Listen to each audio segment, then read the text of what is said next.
The book of Leviticus, chapter 1. The Lord called to Moses and spoke to him from the tent of meeting. He said, "Speak to the Israelites and say to them, when anyone among you brings an offering to the Lord, bring as your offering an animal from either the herd or the flock. If the offering is a burnt offering from the herd, you are to offer a male without defect. You must present it at the entrance to the tent of meeting, so that it will be acceptable to the Lord.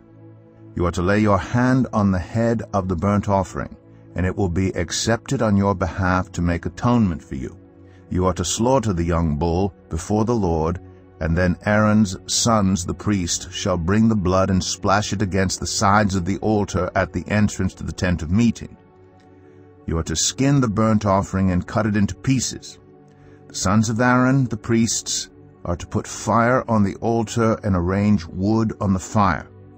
Then Aaron's sons, the priests, shall arrange the pieces, including the head and the fat, on the wood that is burning on the altar. You are to wash the internal organs and the legs with water, and the priest is to burn all of it on the altar. It is a burnt offering, a food offering, an aroma pleasing to the Lord. If the offering is a burnt offering from the flock, from either the sheep or the goats, you are to offer a male without defect. You are to slaughter it on the north side of the altar before the Lord, and Aaron's sons, the priests, shall splash its blood against the sides of the altar. You are to cut it into pieces, and the priest shall arrange them, including the head and the fat, on the wood that is burning on the altar. You are to wash the internal organs and the legs with water, and the priest is to bring all of them and burn them on the altar. It is a burnt offering, a food offering, an aroma pleasing to the Lord.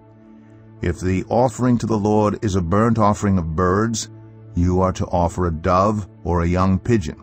The priest shall bring it to the altar, wring off the head, and burn it on the altar. Its blood shall be drained out on the side of the altar. He is to remove the crop and the feathers, and throw them down east of the altar where the ashes are. He shall tear it open by the wings, not dividing it completely, and then the priest shall burn it on the wood that is burning on the altar. It is a burnt offering, a food offering, an aroma pleasing to the Lord.